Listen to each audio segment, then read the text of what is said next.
Hello everybody and welcome to One Piece Chapter 1025, a chapter that is here to just make us happy, I think. The cover page shows Usopp narrating his extremely hard to believe tales to an octopus for publication. I have to say that I really love Usopp's hat in this cover page, especially because it's like Roger's hat, but it also has a nose coming out of it. And I find that there's a little bit of a contrast there between the little birds buying into everything that Usopp says, and then the octopus knowing that Usopp is lying. And so I think that's why he decided to go with that title for the book. We also get the third and final part of the One Piece Top 50 Worldwide Popularity Poll color spread, and I do have to say that the composition of this section really reminded me of the cover for volume 59 with Ace and the Yonko there. The title of this chapter is a reference to this piece of artwork right here, which is called Twin Dragons by Kozumi Junsaku, and the picture can be currently found being displayed on the ceiling of the Kaninji Temple in Kyoto. And the beginning of the chapter is once again a very clear callback to one of the scenes that we got in the beginning of Dressrosa, where Luffy was kind of forcing Momonosuke to fly. Because a lot of the dialogue from that scene is very similar to the one that we get in this scene. Now, before Momonosuke takes off, I do have a question, because I did notice that throughout this entire chapter, we never get a fully detailed shot of Momonosuke's tail. So we see Shinobu and Lost Crew there,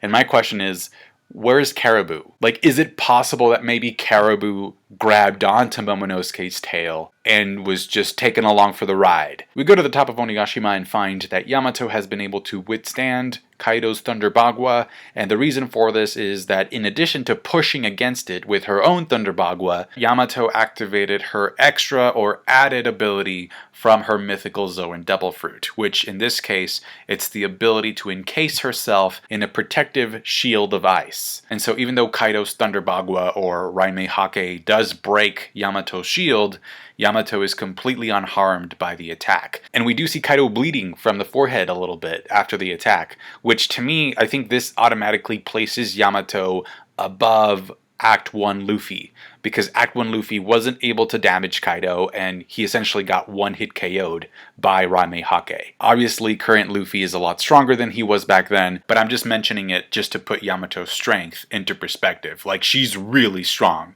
Like, we knew this from last chapter, but this chapter pretty much confirms that she's above Act 1 Luffy. And so another question would be like, okay, what about Yamato and Zoro? Like, where does Zoro stand? Current Zoro stand? In regards to Yamato.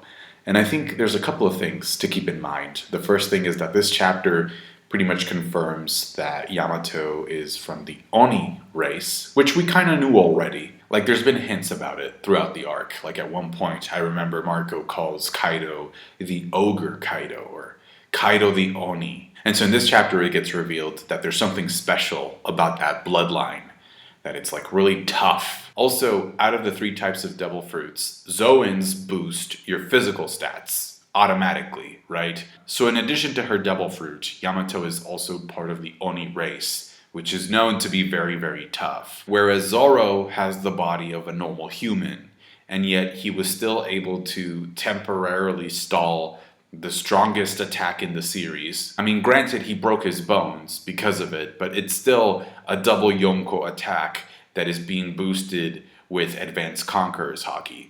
So, I mean, just him being able to block it, even if it's just temporarily, is amazing. And then he's also able to scar Kaido permanently, which as of right now seems to be above any kind of damage that Yamato has been able to inflict on Kaido. Resistance-wise and endurance-wise, I do think that Yamato has the edge, because she's been stalling Kaido solo for a minute now, but I think offensively, Zoro being able to scar Kaido permanently like goes beyond what we've seen from Yamato as of right now. And look, listen, I think everything will become clear after the fights are over.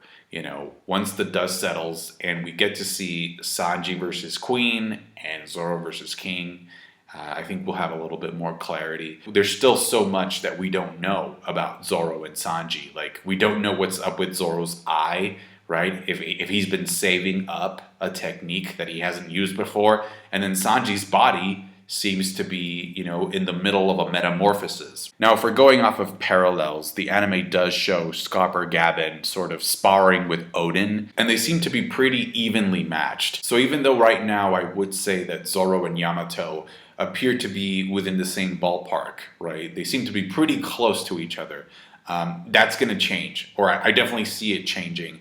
And so maybe since Yamato is supposed to be a parallel to Oden, maybe eventually Yamato ends up being in the same ballpark as Sanji. So it would be Luffy, Zoro, and Sanji, and then Yamato, very, very close. Which would kind of imply that Sanji would need to have Conqueror's Haki to match Yamato. But we just don't know. We still need to wait for the end of the fights. Now in Japanese, the eye shield that Yamato uses to protect herself against Kaido is called Kagamiyama, which has a little bit of a wordplay in it because it has the word Yama in it, right? So Yama, Yamato. Now literally in Japanese, the word Kagami means mirror, and Yama means mountain, so it would be like Mirror Mountain. However, Kagamiyama is also the name of a kabuki play that involves women. So I'm going to tell you the story very quickly because I'm going to use it to try and make a point later on. You know, I'm not just telling you this story as a fun fact. It actually comes into play later on in the chapter. So basically the story is this. There's this group of women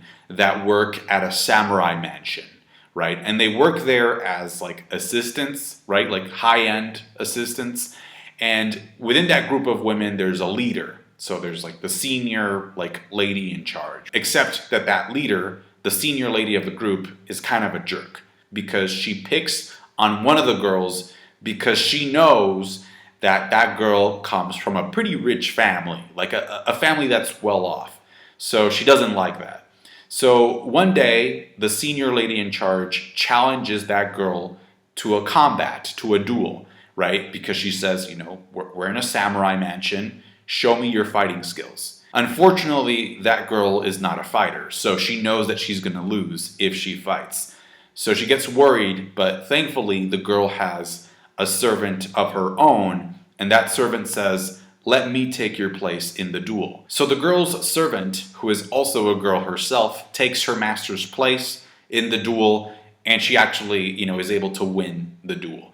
And she says, everything I did in this fight, I actually learned from my master, which isn't true, but it's a way of propping her master up. But the abuse doesn't stop there. So after the duel takes place, right, the senior lady, the leader of the group, continues to bully the girl. And unfortunately, the bullying and the abuse get so bad within the samurai mansion that the girl actually ends up taking her own life. And so after that happens, the girl's servant gets really upset, right, and decides to take revenge. So the servant wants to avenge her master. So she goes and finds the leader of the group, the boss lady, fights her in combat, and actually ends up killing her, therefore avenging the life of the other girl. Okay, so why did I spend time telling you this story? Well, the reason for why I think this story fits into the chapter is because a little bit later on, there's this panel where Kaido is trying to club Yamato, and he says something along the lines of, no matter what you try and do, the samurai will never accept you as one of their own. So it kind of echoes the same sentiment of the evil lady of the story, because the lady with seniority didn't want one girl in specific to be part of this group of girls that was working at the samurai mansion. And then the other part of it is that Yamato is sort of stalling Kaido until Luffy gets there. So kind of like she's waiting for somebody else to take her place in the fight, which is what happens in the story. Yamato's next attack after that is called Himorogi, which are basically like these sacred outer spaces, these sacred perimeters that are usually marked with rope, and they're there to sort of bless construction areas, or just areas in general. Go back to Luffy and Momonosuke for a throwback to Punk Hazard when Momonosuke was actually flying out of fear, and he just barges in, just slams himself into the performance floor, and everybody looks up at him in shock and awe. I do want to say that I think it's a cool little touch there that Marco is standing in that panel. So he's not on the floor or anything, he's not gasping for air, he's standing, he seems to be okay, he's smiling even, so hopefully he'll go up to the rooftop as well. Now because Momonosuke is afraid of heights, he's actually flying with his his eyes closed throughout Onigashima, just slamming himself upward throughout all these floors. So he kind of crashes the Big Mom versus Kid and Law fight, and we see that Kid is actually up and about. Like, he's not like on his knees like we saw him last time. He's actually standing as well. And so a very cool idea that I know some of you had was that in order for Killer to defeat Hawkins, he's actually going to cut Hawkins' arm off, and that way the damage that gets transferred to Kid won't matter. Also, last week we learned that Jinbei was going to be trapped in the 4th floor if he didn't get out of there soon because the 3rd floor was on fire. So I'm hoping that Momonosuke opening up these holes throughout the floors actually creates an escape route for Jinbei and the other people, and so maybe that way they can get down to the lower level safely. Now Kaido kind of notices that there's a rampage going on downstairs and actually kind of blames it on Lin, on Big Mom. He doesn't know that it's Momonosuke yet, and he says that the castle will have to be rebuilt. And I agree with that. I think that it's going to have to be rebuilt, but it's going to be rebuilt the way that Momonosuke wants it once he becomes Shogun, because Onigashima will be at the center of the flower capital after all of this. Now, if you notice, when we come back to the roof, there's some distance between Kaido and Yamato that wasn't there before, because the last time we saw them, like, Kaido was literally about to crush Yamato with his club. So I'm not sure what went down between those two moments, but they're also out of their hybrid forms. So the two of them are back to normal, and maybe it's because they got distracted by the rampage underneath them, with Momonosuke just slamming into different floors. We see Yamato prepping up an attack with King's Haki, and a small little detail that I really loved about this scene is that the thing that gets Momonosuke to finally open his eyes is when Luffy tells him this is where Kaido is. So it's kind of funny and cool at the same time that he's so scared of heights that he won't open his eyes, but yet the moment that Kaido is nearby, that's when he opens up his eyes with no problem. So I think it's kind of cool that the thing that he should be afraid of, he opens his eyes for, and so I think that kind of highlights Momonosuke's growth. Luffy goes into Gear 4th Snake Man, and you can barely see him in that form. He's just very tiny, so I think Oda just wanted to like save time and not go into too much detail. And he actually gets out of the form after the attack, which we've seen Luffy do before. On his way to Onigashima, when he was alongside Kid and Law, he actually went into Gear 4th and then went out of it after the ship of the Beast Pirates was destroyed. So that's something that he can do now, just step in and out of Gear 4th. But I think the point of it was to have Luffy and Yamato attack Kaido simultaneously using snake-themed attacks or snake-themed techniques. So just like Yamato, Luffy is using Advanced Conqueror's Haki in his attack because you can see the sort of lines of Haki coming out of his arm. And so Jet Culverin is the same attack that Luffy used against Katakuri to bypass his future sight, because the way it works is that it's a more agile, faster version of Python. So basically, it's Python, but it accelerates as it extends. So the attacks land simultaneously, and I could be wrong, but it kind of looks like Kaido's getting a low blow there. Like, it seems like those attacks are actually hitting below the waist, if you know what I mean. Anyway, Kaido goes into his full Zoan dragon form, which kind of reminds me that we still haven't seen Yamato's full Zoan wolf form. So yeah, I really want to see what that design looks like. Also, another thing I would like to see is that, so you know how we don't know what Oden's bounty was? Like, we know he got a bounty during the flashback. We just don't know how much it was worth, right? So I think it'd be kind of cool to have Oden's bounty be revealed by the end of the arc, by the time that Yamato sets out to sea, and then have Yamato's first bounty be the exact same as Oden's bounty. Now, another thing that I want to mention here is that Yamato's snake attack, the official translation calls it Divine Swiftness, White Serpent. And so this could be referring to one of two things. The first is that it could be referring to Bensaiten, which is the Japanese water goddess of fertility and things that flow. And then I did more research and I found that Bensaiten was actually introduced into Japan by Chinese missionaries, and that before the Chinese missionaries introduced Bensaiten into Japan, the Japanese were already kind of honoring another snake god. And that snake Japanese deity was called Ugajin.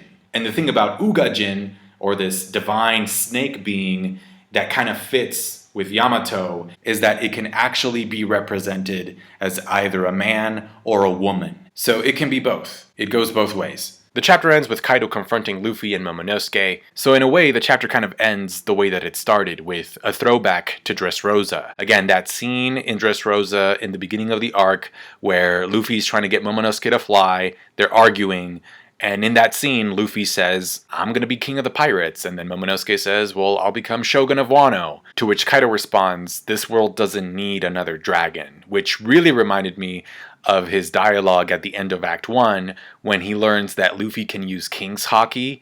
he says, this world doesn't need that many supreme kings running around. We don't need that many people with conquerors haki. So it's very in character for him to say stuff like this. I also think this is also a good time to bring up the fact that Momonosuke's double fruit was actually made out of Kaido's DNA. So Vegapunk was the one who took Kaido's DNA to create Momonosuke's double fruit, and once the fruit was created, the world government wanted Vegapunk to hand it over, but Vegapunk refused, saying that the fruit had been a failure. Obviously, I think that was just an excuse. I don't think Vegapunk wanted the government to get their hands on Momonosuke's double fruit, but the point is that it just fits the twin dragon theme of this chapter. Now, we got information from Oda recently in an SBS section, the SBS section for volume 99, and I think that information is very important, or at least it's going to be very important, and it relates to what I just talked about with Kaido and Momonosuke. So basically the fan question is about smiles, or, smile devil fruits. And basically the fan was asking Oda, how is it possible that artificial devil fruits, that smile devil fruits, can have powers that are based on the same animal? Because in Onigashima, we've seen gifters that have similar animal powers. Like, there are several, giraffe gifters. There are several gorilla gifters. There's a couple of snakes here and there. So how is that possible? And so Oda explains that the SAD, which is the main substance used to create these smiley devil fruits, is actually a liquid made out of the DNA of different animals. That liquid is then given to some plants in Dressrosa. The trees produce the fruit, and then 1 in 10 of those fruits gives you a weird animal power. And so that's why you have gifters with the same animal, because the smiley devil fruits are made out of a mixture of animal DNA. And then Oda goes on to say that since the DNA that goes into the smileys has to be animal DNA, has to be DNA from living things, that's also why you don't see smiley devil fruit users that have Logia powers, Paramecia powers, or mythical Zoan powers. So Caesar can only use living animal DNA for the SAD. Oda goes on to say that that is Caesar's limit as a scientist. But then he also goes on to say that Vegapunk might have been able to research beyond that limit. And so, of course, we know that the main reason for why the government was able to remove the Shichibukai system is because Vegapunk came up with something, a secret weapon that would allow the government to no longer need the Shichibukai. And so now that we know that Vegapunk was able to create an artificial devil fruit from a devil fruit user, so he took Kaido's bloodline lineage, he took Kaido's DNA and created a brand new devil fruit, the devil fruit that Momonosuke ate. And so if he can do that with a mythical type Zoan, what's to stop him from doing the same thing with a Logia user or a Paramecia user? Like, for example, if Sabo is captured by the government, Vegapunk could technically extract a part of his blood or, part of his lineage or, DNA and create an artificial Mera Mera no Mi. So it could be that this special weapon or this thing that allowed the government to replace the Shichibukai system is actually these artificial devil fruits developed by the SSG, Special Science Group, that is led by Vegapunk, and that by the time the final battle comes around, we are going to have soldiers on the Marine side that can use every Logia, every Paramecia, every mythical type Zoan, and it won't just be one of each power, but you'll actually have soldiers, different soldiers being able to use the same power.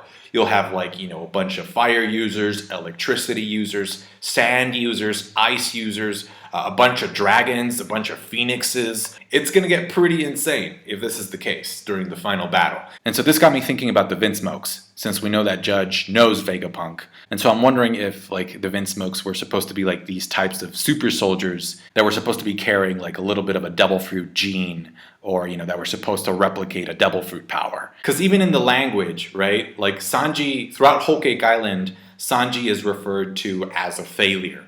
He's the failure of the Vinmokes. Just like Momonosuke's devil fruit was declared a failure. So we know that, they're not failures. And so yeah, because of the language, I am curious about whether the Vinmokes are actually connected to Vegapunk's research. Because maybe during the Queen and Sanji fight, Sanji awakens this new power and he doesn't know what it is, but maybe Queen does because Queen knows Vegapunk. And so maybe Queen will be there to explain it for Sanji and say, oh my gosh, I can't believe it. You're the super soldier that Vegapunk always wanted to create. That crazy man said he had failed, but he created you. What's going on? So Sanji will be getting this amazing power-up that is somehow connected to Vegapunk, and it'll be great. Now, last but not least, I do want to bring attention to just a little section of this chapter. You know, the last couple of weeks, I think, have been pretty toxic online in terms of like the One Piece fandom. People are very divided. People are very polarized.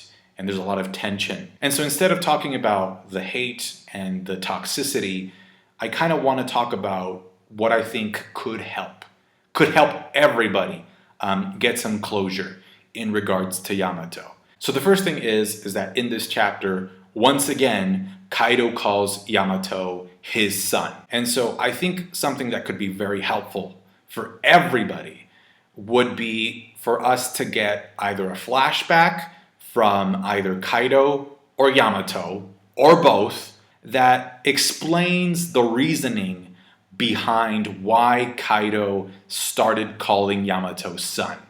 I think that would be very helpful for everybody. You know, what is the explanation? What is the reasoning behind Kaido calling Yamato son? And then also, why does Yamato go along with that? I think that's a pretty big piece of the puzzle that we're missing. I know some of you guys have been speculating that perhaps the reason behind it is that if we take Japanese history into consideration, the title of shogun, right? You know, being able to become a shogun, that's a title that can only, or historically, was only capable of being held by a man.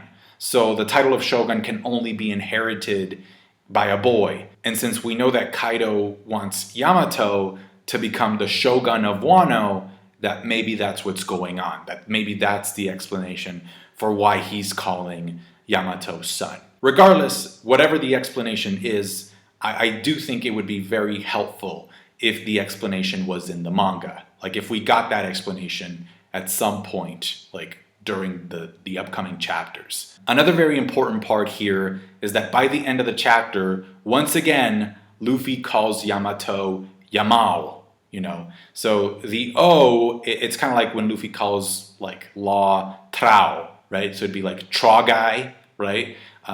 So it would be like Yama bro or Yama guy. That's what Luffy is calling Yamato at the end of this chapter.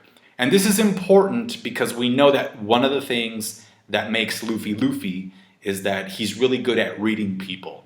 Like he's really good at reading people's intentions, and he's really good at just, you know, seeing people for who they are. So that's important. We also know that when it comes to his nakama, Luffy doesn't use nicknames, right? He calls Usopp Usopp, he calls Frankie Frankie, you know, Zoro Zoro. So when it comes to his family, like the crew members, he doesn't use nicknames. So if we follow that rule, right, I think it's logical to assume that if Yamato ends up joining the crew, Luffy will call Yamato Yamato. Lastly, we get some flashbacks during Yamato's interaction with Kaido. One of them is to Ace. She thinks back on Ace. And it's interesting that like Kaido kind of like sweeps it under the rug. He's like, he doesn't really like talk about Ace, which I thought was interesting. It's like, what's going on there? He mentions Shimotsuki Yoshimaru, the samurai that died, which we already knew that had happened. But then there's this little strip at the corner of the page of this man. We don't know who it is. I think it's supposed to be anonymous on purpose. And the man says, "Here you go, Oni princess. I brought you some food and a blanket." And I want us to take some time to think about what that means, okay? What does this mean that Oda decided to write and draw a flashback of a man helping Yamato and calling her a girl, essentially? Because he's saying Oni princess. He's not calling her Oni prince, right? So what does that mean? Like, what is Oda saying by drawing and writing this panel. I think Oda knows about the debate. He knows about the controversy, right? I think he makes it like abundantly clear in this chapter. He's like, I know this is going on. And then the other thing is that we have to look at what the man is doing in the flashback, right? So this is a man that obviously cares about Yamato. He actually cares about Yamato enough to risk his own life trying to help her by giving her food and a blanket. And he gets executed, you know, like he ends up losing his life because he was feeding Yamato. So this is a character that approaches Yamato with no hate in his heart, right? He's trying to help her, right? And Yamato feels for the guy after he gets executed. You know, she's crying about his death. And so along with the memories of Shimotsuki Ushimaru, along with the memory of Ace, this guy is also part of the memories that Yamato is very fond of. At the end of the day, One Piece is about bringing people together. And Oda has made it abundantly clear that he cares about each and every one of his fans, right? He cares deeply about them. Like, that's one of the reasons for why it took him so long to approve a Hollywood live action project, because he wasn't sure that it was going to live up to what the fans wanted. And so I think that if we look beyond, like if we look beyond the pronoun war and the anger and the frustration, I think that what's going on is that, like, underneath it all, there's a lot of pain. There's a lot of pain underneath the surface of these debates. And I'll be honest, you know, I'm guilty of not noticing the pain of others because I'm too focused on my own pain. You know, I'll be the first one to admit that. And so with that in mind, I think that if there's ever going to be some solution, right, some clarity, I think it's going to come in the shape of that flashback with this total stranger coming up to Yamato and saying, I see you. I see your pain. I know that you're suffering. So I brought you some food and a blanket. I hope you feel better. And so maybe what Oda is saying is that what matters more than the pronoun war is how people treat each other. And that is going to do it for me today, guys. Thank you so much for watching. Thank you for all of your support. I thought the chapter was a good one. Let me know your thoughts about it down below in the comment section. Take care, have a good week, and I'll catch you guys later. Bye.